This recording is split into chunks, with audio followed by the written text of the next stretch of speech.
mga pre, isang mapagpalang araw sa inyong lahat at syempre welcome back na naman sa channel ko. So mga pre, for today's video ay nandito na naman tayo sa Carles. Nandito tayo sa bayan ng Carles at pinuntahan ko dito ulit. Kung naalala nyo yung last vlog natin sa Sunny Boy Koi Farm. So ngayon mga pre, papasilip ko sa inyo ang mga tinatago niya mga breeder. So mga pre, yung mga breeder na to ay hindi basta-basta sa laki. Sobrang laki mga pre. Nasa 18 to 24 inches yung haba ng isa. So mga pre, alam ko excited na kayo sa mga sinasabi ko dito. So bago natin simulan yung video na to, make sure muna na nakalike ka sa video ko at syempre i-click mo yung subscribe button at i-click mo na rin ang notification bell para updated ka sa mga video ang ginagawa ko. So mga pre, simulan natin ang video. Let's go!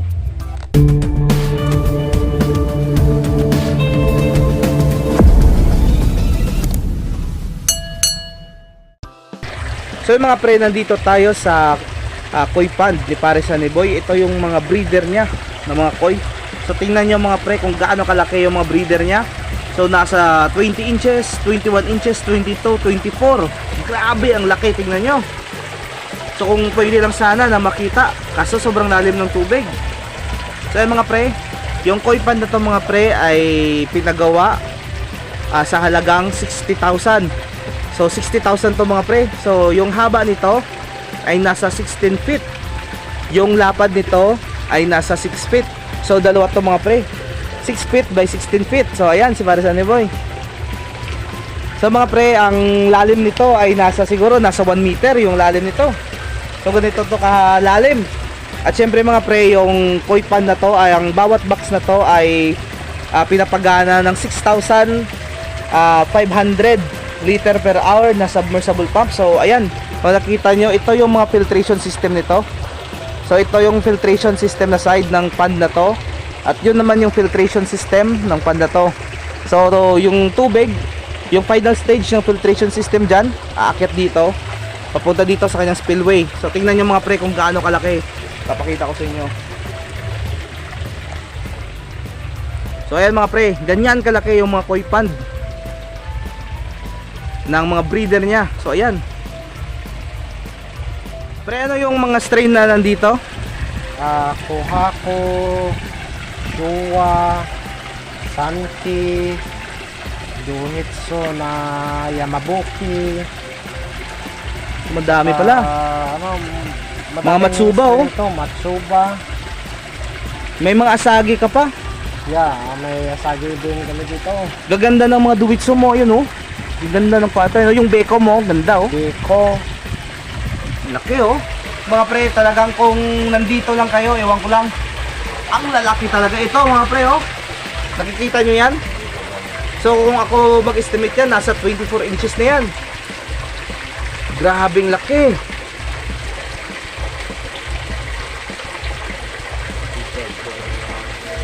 So mga pre, sa muli, binibenta to lahat ng mga female tsaka male breeder ng Sunny Boy Koi Farm. So sa mga gusto mag-avail, so PM nyo lang si Sunny Boy. So ito yung Facebook account niya.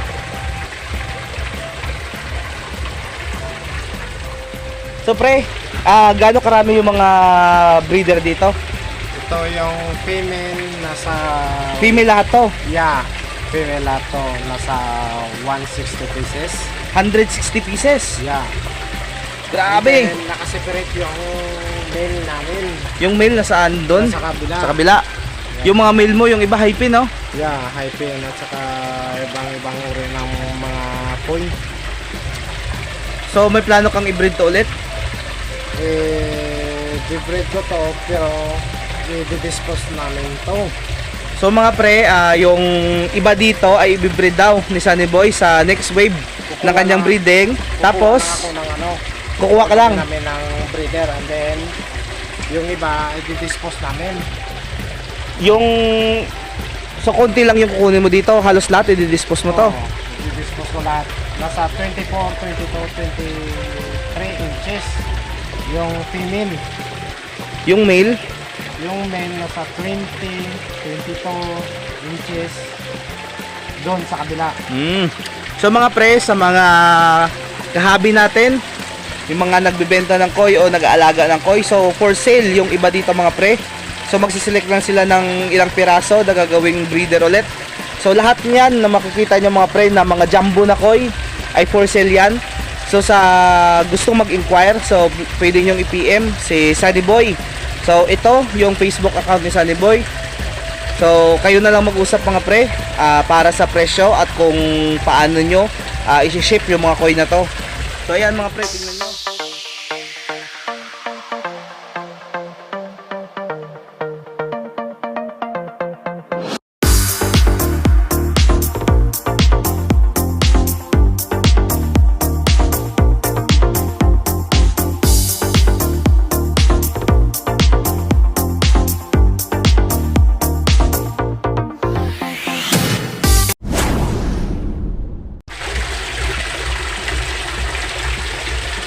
So mga pre, punta tayo dun sa mga male niya. So tingnan natin kung makikita kasi sobrang lalim ng tubig.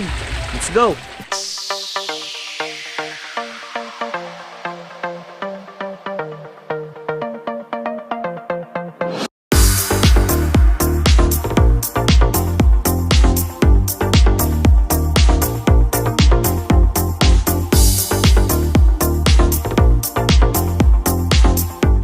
So yung mga pre, nandito yung mga koi na male breeder.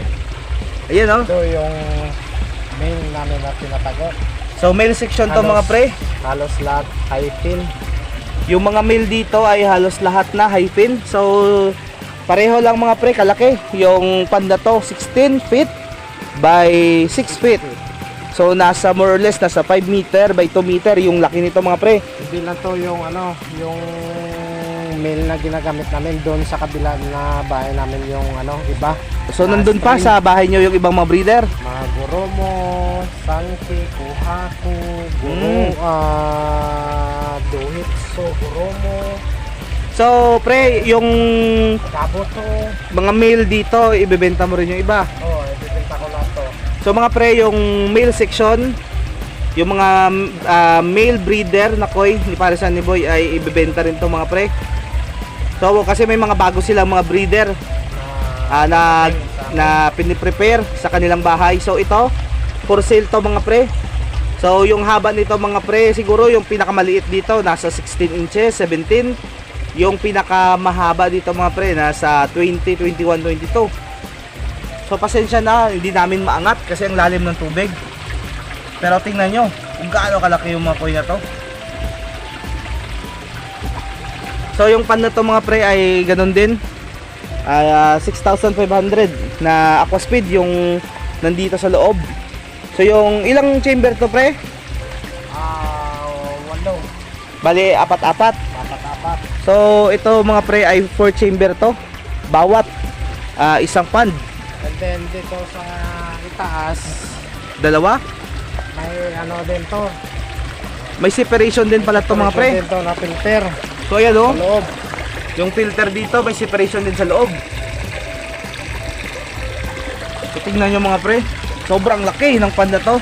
Yung 6,000 na pump ay halos, tingnan nyo ganun na lang oh. Sobrang laki. Yung mga janitor dito mga pre oh, tingnan nyo, ang lalaki ng mga janitor dito. So mas maganda sana kung maangat namin, kaso wala tayo, mahirap iangat. Sobrang lalim. Sobrang lalim ng pad na to. So mga pre, sa mga gustong bumili ng mga jumbo koi na to, so pwede nyo i-PM ulit si Sunny Boy. So ito yung Facebook account niya. So kayo na lang po mag-usap. So mga pre, maraming salamat sa panood ng video namin. So sana nag-enjoy kayo sa mga ipinakita kong ang lalaking mga koi breeder ni Pare Sunny Boy. So mga pre, muli sa gustong mag-avail ng mga jumbo koi ng Sunny Boy Koi Farm, so pwede nyong i-PM si Pare Sunny Boy sa kanyang Facebook account. So ito yon. So Sunny Boy Dibaras. So yung Facebook account niya ay na-flash ko na sa screen. So pwede niyo siyang i-PM. So mga pre, sanay nag-enjoy at napuno ko yung mga mata nyo sa mga nakita nyo. So mga pre, hanggang dito na lang muna yung video natin. So maraming salamat sa panonood. At syempre, yung pag-harvest namin. yon. So abangan nyo mga pre yung harvest ng Sunny Boy Koi Farm next month pre.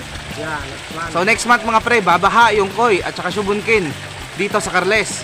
So mga pre, maraming salamat sa panonood ng video na to. So hanggang sa muli, God bless us all and bye!